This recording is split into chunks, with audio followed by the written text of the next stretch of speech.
साम्ब सदा शिव शम्भो शङ्कर शरणं मे तव चरणयुगम्। ईश गिरीश नरेश परेश महेश विदेश यभूषण भो। साम्ब सदा शिव शम्भो शङ्कर शरणं मे तव चरणयुगम्। उमया दिव्य सुमङ्गल विग्रहया लिङ्गित वामङ्ग विभो। साम्ब सदा शिव शम्भो शङ्कर शरणं मे तव चरणयुगम्।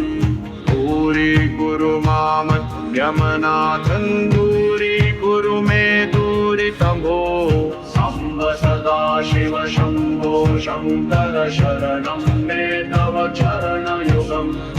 शिवरमानसहस्तचराचर जनन सुस्थितिलय कारण भो। साम्ब सदा शिव